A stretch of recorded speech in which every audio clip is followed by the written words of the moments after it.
그러니까 만약에 육아기간 통틀어 딱 한 번만 학원을 보낼 수 있다면 저는 이때 이걸 보내겠어요. 안녕하세요. 동네 아줌마 노을커피입니다. 지난 영상 보시고 오셨죠? 오늘은 사교육 이야기를 이어서 해볼게요. 그러니까 돈 아깝지 않은 다시 가도 시킬 사교육 3가지, 돌아가면 꼭 해야지 하는 안 해서 후회되는 사교육 2가지에 대해서 얘기를 해볼게요. 그저 지극히 주관적인 저희 집 이야기입니다.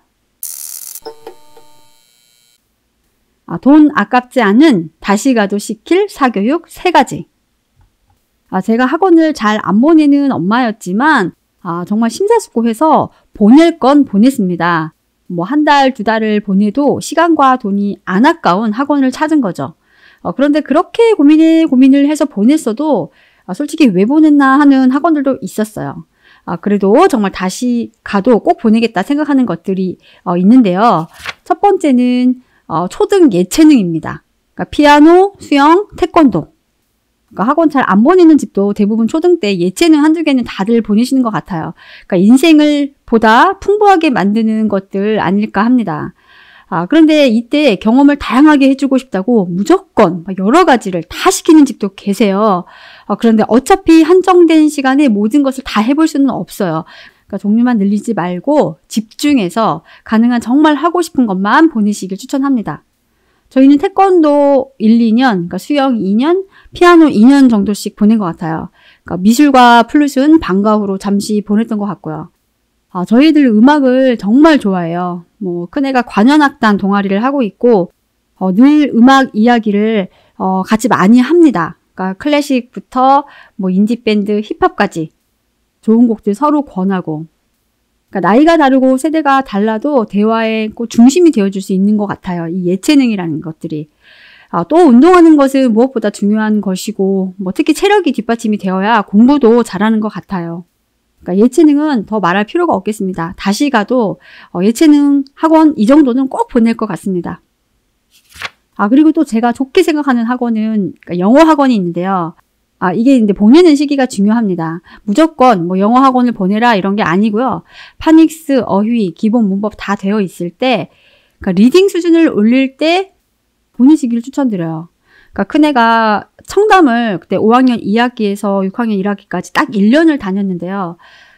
최고 레벨인 그 마스터까지는 가지 못했고, 바로 아래 그 알바트로스 플러스까지 하고 나왔어요. 그때 라이팅 간단히 숙제가 매주 있었고, 무엇보다 다시 가도 보내고 싶은 이유는 그 다양한 지문의 그 리딩 훈련 때문입니다. 그러니까 큰애 말로 그 1년 동안 다양한 지문, 길고 심도 깊은 지문에 적응이 된 것 같다고 합니다. 그러니까 아이 입으로 정말 큰 도움이 된 것 같다고 얘기를 했어요. 그러니까 간단한 지문부터 다양한 주제의 어렵고 긴 지문.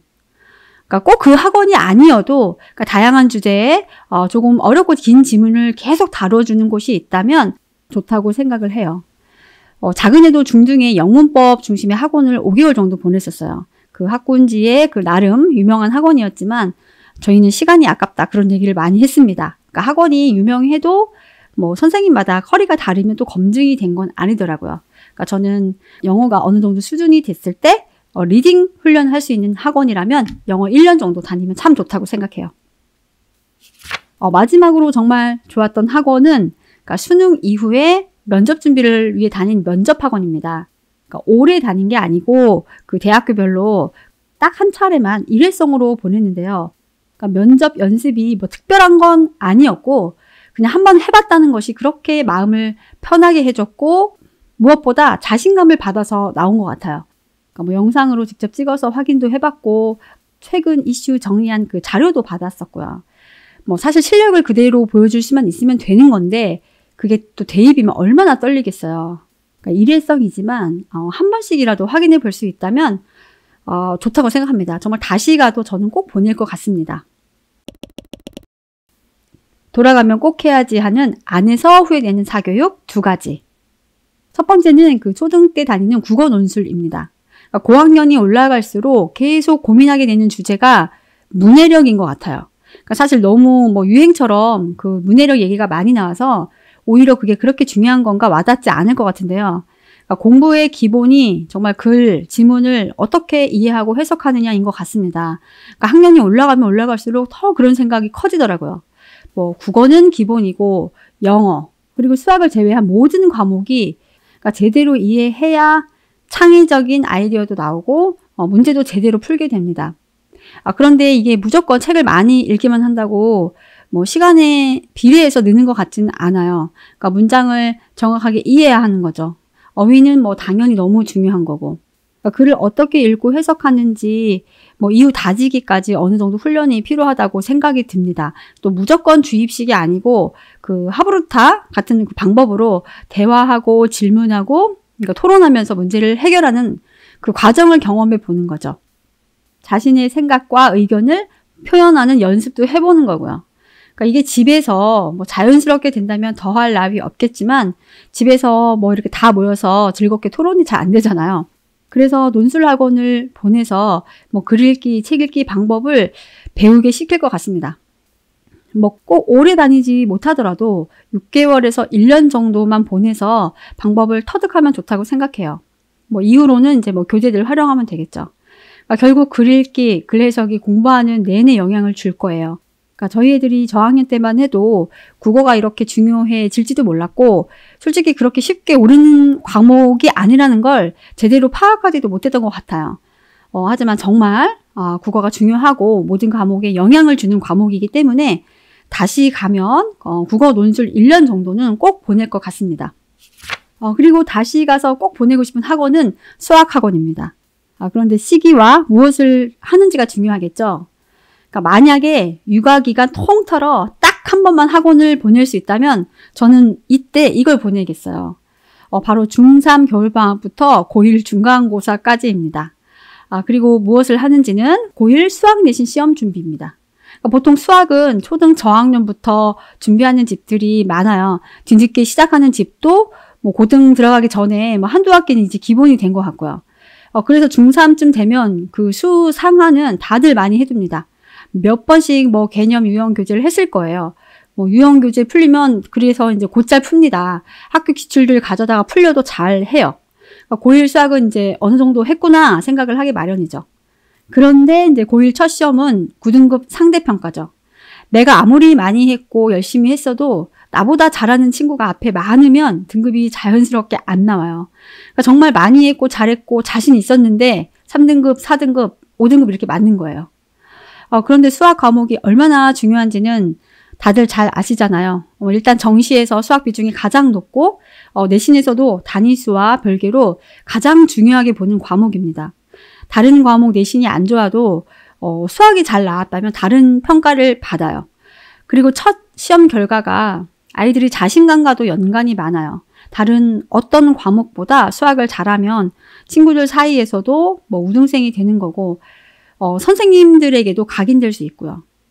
고1 시험 이제 몇 번 못 보면 또 정시를 할까 생각이 들면서 이후 시험에 또 열정이 사그라들기도 합니다.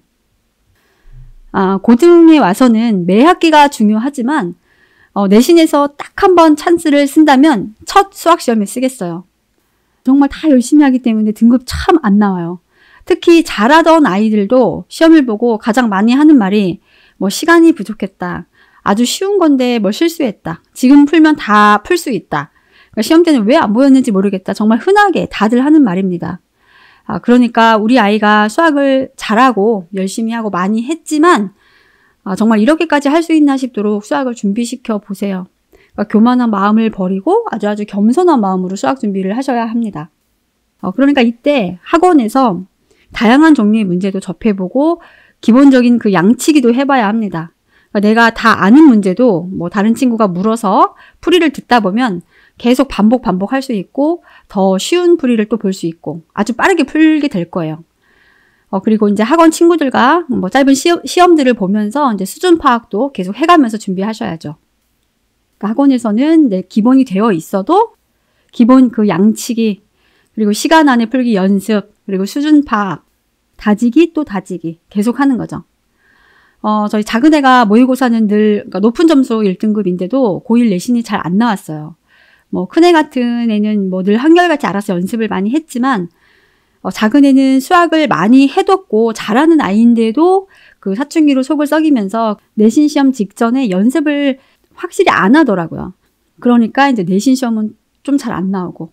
그러니까 고2 때 이제 학원을 잠시 다니니까 그때는 또 이제 바로 반 1등을 하면서 등급이 오르는 걸 봤죠. 그러니까 본인 말로 고1 시험 직전에 다녔으면 정말 좋았겠다고 이렇게 하더라고요. 그러니까 실력 있는 아이도 또 내신 준비 안 되면 성적이 잘 안 나와요. 그러니까 첫 시험이 잘 안 나오면 그 뒤로 정말 내신을 올릴 의지도 많이 사그라들었고요. 그러니까 전 다시 돌아간다면 고1 수학 내신 준비를 더 열심히 시키겠어요. 제대로 훈련을 시켜주는 학원을 찾아서 보낼 것 같습니다. 아이마다 성향이 다르기 때문에 좋았던 학원과 의미 없던 학원이 다를 수 있어요. 케바케죠. 그래서 제가 드리고 싶은 얘기는 학원에는 너무 의지하지는 말고 꼭 필요한 때에 적절하게 활용할 수 있는 정도면 정말 좋을 것 같습니다. 슬슬 2학기 중간고사가 다가오네요. 이번 시험 구독자님 댁 아이들은 어느 때보다 잘 준비하셔서 꼭 원하는 성적 받기를 바라요. 행복한 가을 되시고요. 오늘은 여기까지 하겠습니다. 다음에 또 만나요. 안녕.